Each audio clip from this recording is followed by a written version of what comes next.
My sister brought her federal judge husband to intimidate me at Grandma's will reading. The attorney walked in and said my name first. The text from my sister arrived at 7:43 on a Tuesday morning while I was signing off on a $4.2 million acquisition offer. Family meeting Friday, 2 p.m. Grandma's will reading. Don't make a scene. Marcus will be there. No hello. No, how are you holding up? No acknowledgement that our grandmother, the woman who had shaped both of our lives, had died 11 days earlier, and that I had been the only one in that hospice room when she finally let go. Just orders, as always. I set my phone face down on my desk. Through the floor-to-ceiling windows of my 32nd floor office, Seattle was putting on one of its rare clear November mornings. The Olympic Mountains stood hard-edged in white against a steel blue sky. I watched them for longer than I should have, letting the silence settle into something controlled. Then I typed back, "I'll be there." Her reply came in under 30 seconds. "Dress appropriately. This is a legal proceeding." I stared at the screen. A legal proceeding. As if grief, inheritance, and family could be reduced to procedure and posture. I was 32 years old. I owned a $47 million private equity firm. I sat on 4 corporate boards, 2 of them publicly traded. I had spent the last decade building something real, something measurable, defensible, and respected in rooms where respect actually cost money. I had done it without a single dollar from them, without leverage, without introductions, without even the courtesy of curiosity. But to Olivia, I was still little Emma, the one who took a risk by walking away from a comfortable path, the one who had wandered into finance like it was a temporary detour before real life began. I forwarded her message to my assistant with 3 words. "Block my Friday." Then I went back to the acquisition proposal. You need to understand something about my family before you understand what happened in that conference room. We are, on paper, a respectable Pacific Northwest dynasty. My grandfather built a commercial real estate portfolio in the 1960s and 70s, when Seattle still felt like a place people passed through instead of built fortunes in. My grandmother, Helen Margaret Anderson, turned it into something larger. After my grandfather died, she spent 40 years expanding, protecting, and multiplying it, doing business in an era where banks would still slide forms across a desk and wait for a man to sign. She didn't complain about it, she outworked it. By the time I was born, Anderson Real Estate Holdings was worth somewhere north of $70 million. My father, Richard Anderson, inherited the name, the assets, and the quiet certainty that inheritance was the same thing as achievement. My mother, Susan, had gone to Wellesley and treated that fact like proof of refinement rather than effort. My sister, Olivia, graduated from Yale Law, summered on the vineyard, and married Marcus Wellington III, federal judge Marcus Wellington III, as she introduced him whenever status needed reinforcement. And me? University of Washington, Merit Scholarship, Economics and Mathematics, summa cum laude, Chancellor's Medal. A reception my family missed. They had a charity gala that conflicted. They came to the ceremony. They left immediately after. I stood in the reception hall holding a medal and a glass of warm sparkling cider while professors told me I was exceptional, and I remember thinking, very clearly, they're already in the car. That was the day I stopped trying to be seen by them. Not out of anger, out of efficiency. Because every time I gave them a piece of my life, they found a way to shrink it until it fit their expectations again. At 24, when I told my father I was leaving investment banking to start my own firm, he didn't ask what I saw in it. He said, "That's a very risky decision, Emma. Have you thought about what happens when it fails? Not if, when." And so I built anyway. Anderson Capital Management began in a shared co-working space in Belltown. No inherited capital, no safety net, just $200,000 I had saved over 3 years of 60-hour weeks and a refusal to treat failure as prophecy. By 27, we had $15 million under management. By 30, $40 million. Now, $47 million and still growing. We specialized in distressed, family-owned companies, the ones where emotion slowed decisions and inertia disguised itself as tradition. We fixed them fast, clean, and without ceremony. My family never asked for details. So I stopped offering them. At holidays, the pattern repeated like choreography. Olivia would dominate the table with Marcus's latest ruling, their lake house on Whidbey Island, the judicial fundraiser they hosted. My parents would nod like she was narrating the family's official biography. Then the attention would drift to me. That familiar pause. Not quite interest, not quite dismissal, something in between that never required follow-up questions. Still doing that finance thing? My father would ask. I stopped correcting him years ago. I owned a $1.8 million penthouse downtown. When my mother asked where I lived, I said, downtown. Oh, she'd reply, still renting? And I'd let it sit there. Because correcting them never changed the story, it only made it louder. The only person who ever broke that pattern was Grandma Helen. Wednesday lunches, 5 years, always the same small Italian restaurant near Queen Anne, where nobody cared who you were unless you were loud about it. She never asked performative questions, no polite ignorance disguised as interest. She asked about structure. What was the capital stack? How did you restructure governance? What did you miss the first time? She understood because she had built in a world that never expected her to. One afternoon, over pasta and red wine, she said, "They underestimate you." I looked at her, waiting for the correction. She didn't give it. "That's not a tragedy," she continued. "That's leverage. Don't waste it explaining yourself." I didn't realize how literally she meant that until after she was gone. I was with her when she died. The hospice nurse called at 4 p.m. and said, quietly, "It's likely tonight." I left the office immediately. My parents were on a cruise. My sister had a fundraiser. Marcus had something unmovable. So it was just me. 4 hours in a quiet room where time stopped behaving like time. I held her hand. I talked to her even after she stopped responding, because someone once told me hearing is the last sense to leave. I wanted the last voice she heard to be someone who had never asked her to shrink herself. Her last clear words stayed with me. "You've always been the smart one, Emma. Don't let them make you forget it." I didn't cry then. There wasn't space for it. I thought I'd deal with it later. Friday arrived cold and gray, the kind of Seattle morning that feels like it's already decided not to try.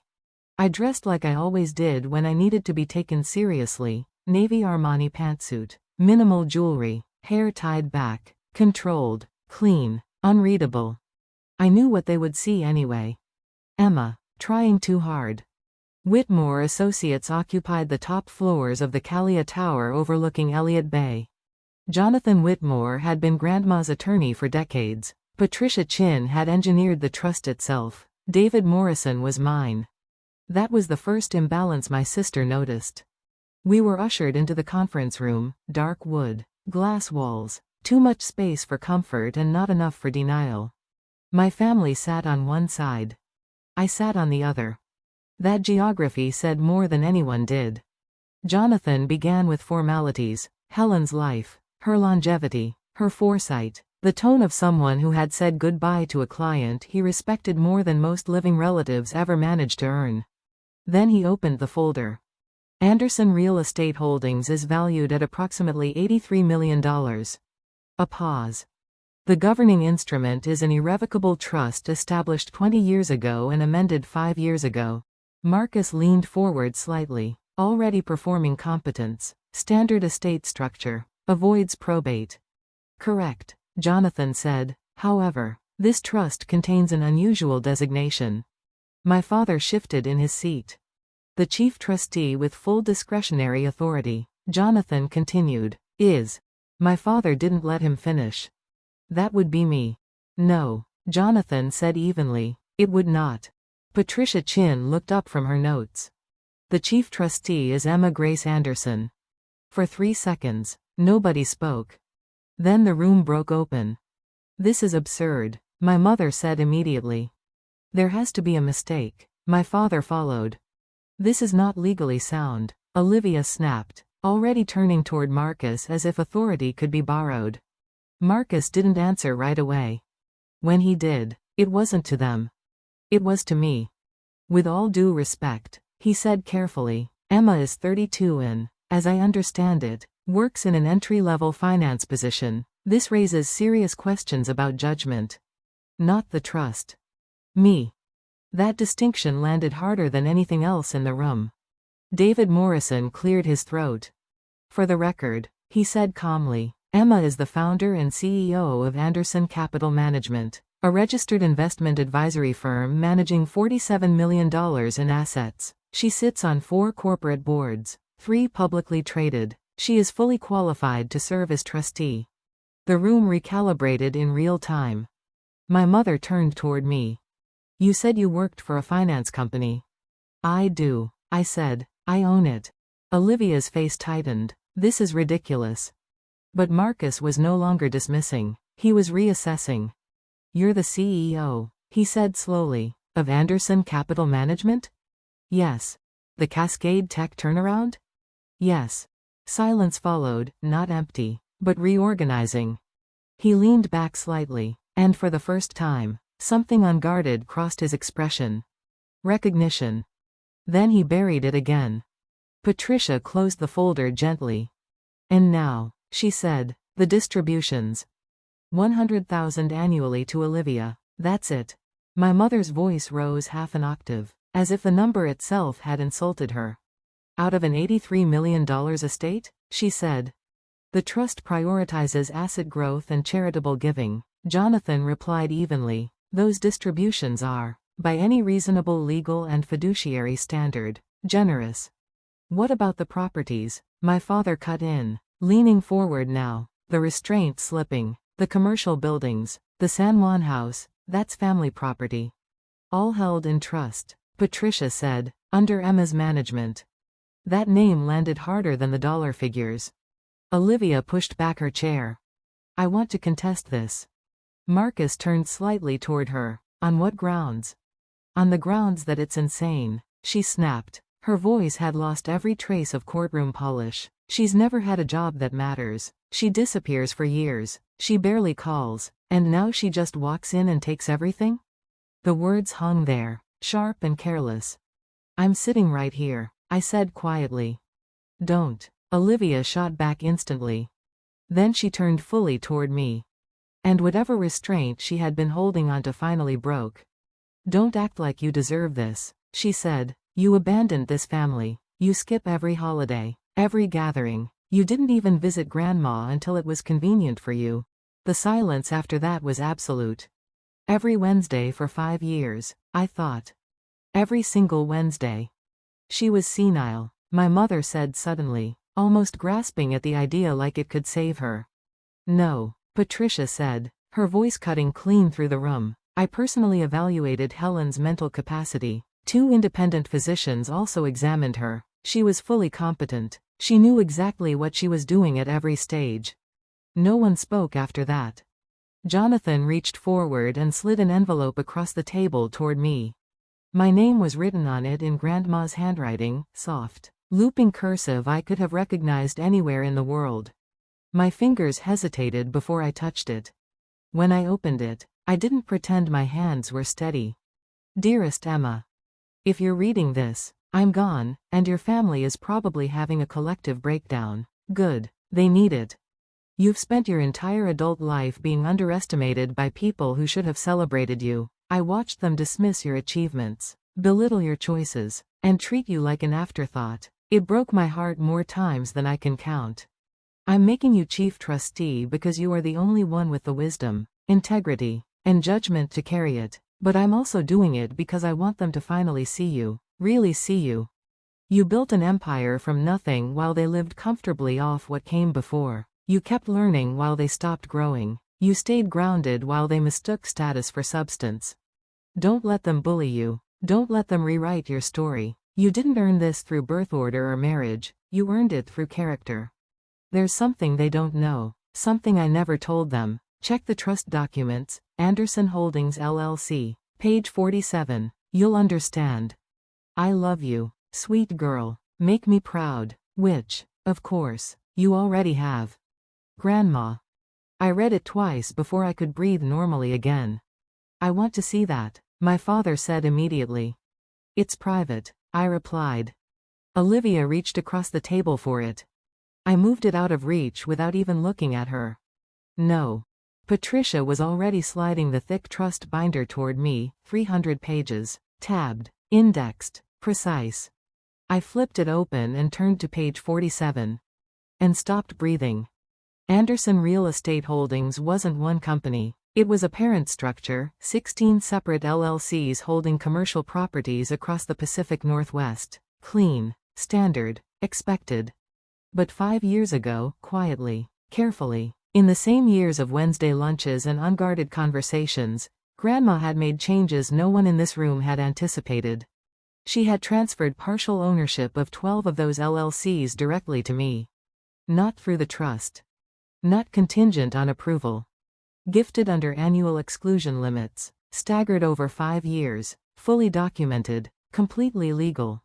My personal stake, 40% of Anderson Real Estate Holdings.